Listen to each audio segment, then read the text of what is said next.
वो सेना को हिजड़ों की फौज बता रहे हैं। अगर मुंह से उनको गलती निकल गया तो आप अमेरिका पे ढाल दीजिए मीडिया के माध्यम से। आप कह रहे हैं गलती से निकल गया। गलती से अगर निकल जाए तो आप अमेरिका पे ढाल दीजिए ना। बीजेपी को कुछ नहीं निकलता है। सर उसका बयान आप पूरा सुने हैं सर। बोला है सर तो 4 साल के बाद अगर आदमी बेरोजगार हो जाएगा तो इसके लिए गलत नहीं बोला है सर वो। अगर शब्द तो गलत है सर। हाँ। लेकिन 4 साल के बाद फिर क्या कर पाएगा आदमी सर। वो तो ये भी बोले हैं कि 4 साल के बाद उनको कोई बेटी देने के लिए भी तैयार नहीं हो पाएगा। Indian army, Indian air force, Indian navy या इंडिया का कोई भी थल सेना, वायुसेना या फिर पैरामिलिट्री हो, अगर कोई अनदर कंट्री का जो सेना है आके कर ले दो हाथ, ठीक है, पता चलेगा कि हिजड़ों की फौज है या मर्दों की फौज है। लोकतंत्र में हर किसी को बोलने की आजादी है। क्या ये बोलने की आजादी इस बात की भी आजादी देती है कि भारतीय सेना पर टिप्पणी की जाए और ऐसी टिप्पणी की जाए? देखिए, नमस्कार, आप देख रहे हैं 4 PM और मैं हूं अभिषेक मिश्रा। बिहार में आरजेडी कोटे के मंत्री हैं सुरेंद्र यादव। सेना को लेकर एक विवादित बयान दिया है। जो कहा है वो दोहराना थोड़ा मुश्किल है। ये कहा है कि अग्नि वीरों पर उन्होंने सवाल उठाया है, अग्निवीर योजना पर सवाल उठाया है और कहा है आने वाले दिनों में हिजड़ों की फौज हो जाएगी। इस तरह के विवादित बयान से न सिर्फ आरजेडी ने, जेडीयू ने भी किनारा कर लिया है। सुरेंद्र यादव ने जिस तरह से सेना को लेकर बयान दिए हैं उस पर हम आम लोगों की राय जानने की कोशिश करेंगे। बहुत से लोग हैं, उनसे समझने की कोशिश करेंगे। अरे सर, बिहार सरकार में मंत्री हैं सुरेंद्र यादव, सेना को लेकर उन्होंने विवादित बयान दिया है, हिजड़ों की फौज बताया है, क्या ये सही है? सर बिल्कुल गलत है सर। और इसके विशेष हमको जानकारी नहीं है सर। अच्छा, हम तो क्या बोले सर। दूसरा फौज के बारे में इस तरह की बयानबाजी सही है? कैसे? नहीं सर, बिल्कुल सर, बिल्कुल गलत है सर। नहीं देना चाहिए। नहीं सर। तो देखिए, और लोग हैं सेना के बारे में जिसको सब लोग सैल्यूट करता है, उसके बारे में आरजेडी कोटे के मंत्री हिजड़ों की फौज कह रहे हैं। क्या ये बयान सही है? हर नेता का अपना अपना बयान होता है, उनका व्यक्तिगत है। लोकतंत्र में हर किसी को बोलने की आज़ादी है।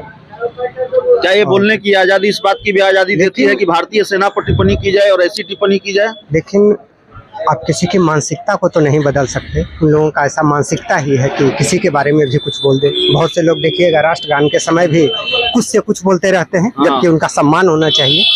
तो अशिक्षा के कारण वो लोग ऐसा बोल सकते हैं। हो सकता है कि भारत में सेना पर बयान दिया। सुनिए, बिहार सरकार में आरजेडी हैं सुरेंद्र यादव, वो सेना को हिजड़ों की फौज बता रहे हैं। अगर मुंह से उनको गलती निकल गया तो आप अमेरिका पे ढाल दीजिए मीडिया के माध्यम से। आप कह रहे हैं गलती से निकल गया। गलती से अगर निकल जाए तो आप अमेरिका पे ढाल दीजिए ना। बीजेपी को कुछ नहीं निकलता है।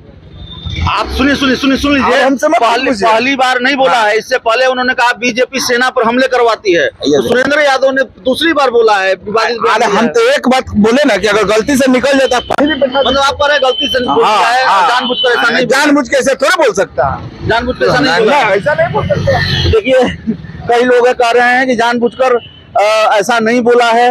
भारतीय सेना को लेकर टिप्पणी की है बिहार सरकार के मंत्री सुरेंद्र यादव ने। उन्होंने कहा है कि आने वाले दिनों में अग्निवीर योजना है, उसकी वजह से हिजड़ों की फौज कहलाएगी। क्या ये बयान सही है? सर उसका बयान आप पूरा सुने हैं सर। बिल्कुल सुना है। जैसे उसका बयान है सर, ये भी बोल रहे हैं कि 4 साल के बाद आदमी बेरोजगार हो जाएगा सर। हाँ, इसके बाद के बोले हैं, अगर हिजड़ा बोले तो गलत है सर। हाँ, ये शब्द इस्तेमाल किया, इसी शब्द पर आपत्ति है। उनका बयान हमने सुना है और उन्होंने जो सवाल उठाए हैं वो जेडीयू भी उठाती रही है और युवा भी उठाते रहे हैं, आंदोलन हुआ है, सब मालूम है। लेकिन हिजड़ा जैसा शब्द इस्तेमाल करना भारतीय सेना के नाम पर गलत है सर। लेकिन उनका पूरा जो स्टेटमेंट हम सुने हैं जी, उन्होंने भारतीय सेना की तारीफ भी की है। मैं ये भी कह रहा हूँ, मैंने सुना है। सर। उन्होंने कहा है कि दुनिया की दूसरी सेना भारतीय सेना से लड़ने की हिम्मत नहीं जुटा पाती। ये भी बात उन्होंने कही है। लेकिन ये कहा है हिजड़ों की फौज हो जाएगी, इस पर आपत्ति है। और देखिए, सवाल हमारा नहीं है, सवाल इसलिए भी है, अगर बोला है सर तो 4 साल के बाद अगर आदमी बेरोजगार हो जाएगा तो इसके लिए गलत नहीं बोला है सर वो। अगर शब्द तो गलत है सर। हाँ, लेकिन 4 साल के बाद फिर क्या कर पाएगा आदमी सर। वो तो ये भी बोले हैं कि 4 साल के बाद उनको कोई बेटी देने के लिए भी तैयार नहीं हो पाएगा। तो हम स्टेटमेंट पूरा देखें। सरकार ने ये अग्निवीर बना के क्या किया? अग्निवीर का फायदा क्या है, हमको ये समझाइए। अग्निवीर, एक बात बताइए, कोई बंदा अपने 10th पास करने के बाद क्या रखता है मोटिवेशन कि मैं कहीं जॉब करूं, अच्छी फैमिली सेटल्ड करूं, लगता है ना। बट क्या है यहाँ पे अग्निवीर बना दिया, 4 साल बाद बंदा करेगा तो क्या करेगा फिर वहां से रिटायर्ड होने के बाद। आपने 25% बंदे को ही रखने के लिए बोला है, 75% बंदा क्या करेगा अग्निवीर से रिटायर्ड होने के बाद। और जहां तक बात रही कि से ये हिजड़ों की फौज बनोगी, हिजड़ों की फौज नहीं बनेगी। वो वहां से निकलेंगे ना तो फिर वही क्या होंगे जो अभी 17 से 18-19 के बच्चे लोग जो कर रहे थे, पैसे छीनना, लूटपाट, यही करेंगे। आके क्या करेंगे, हाँ प्राइवेट कंपनी उनको हायर करेगी, ये भी बताया कि आपको डिग्री मिलेगी, प्राइवेट कंपनी हायर करेगी। लेकिन किस बिना पे हायर करेगी? प्राइवेट कंपनी का जॉब कितना दिन रहता है सर, मेरे को आप बताओ। आप भी अगर मीडिया मैन हो, आपका कितना दिन जॉब रहेगा? लाइफ टाइम रहेगा? पेंशन मिलेगा आपको? ये बताओ। नहीं, आप जो तो युवाओं ने आंदोलन भी किया, देश की कई राजनीतिक पार्टियां आप लोगों के साथ खड़ी है। जेडीयू जिस पार्टी की सरकार है बिहार में, उन्होंने भी अग्निवीर योजना का विरोध किया है, वो भी उस फैसले के साथ नहीं है। लेकिन हिजड़ों की फौज बताना भारतीय, क्या ये ठीक है? भाई इंडियन आर्मी, ठीक है, Indian army, Indian air force, Indian navy या इंडिया का कोई भी थल सेना, वायुसेना या फिर पारामिलिट्री हो, अगर कोई अनदर कंट्री का जो सेना है आके कर ले दो हाथ, ठीक है, पता चलेगा कि हिजड़ों की फौज है या मर्दों की फौज है।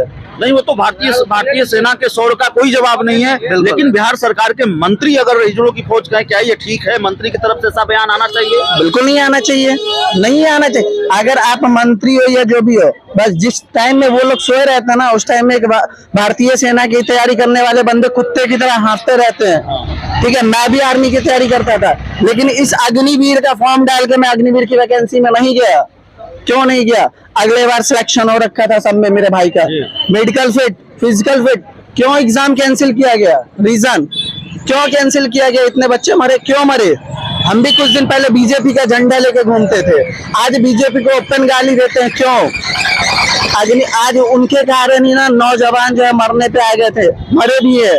क्यों बताइए? आप बड़ी दिलचस्प चीज कर रहे हैं कि आप बीजेपी का झंडा लेकर घूमते थे और अग्निवीर की वजह से आप बीजेपी को गाली देते हैं। बिल्कुल बिल्कुल देते हैं सर। जिस टाइम पे वो सोए रहते थे ना, उस टाइम पे ठंड हो, बरसात हो, कुत्ते की तरह रोड पे हाँफते थे।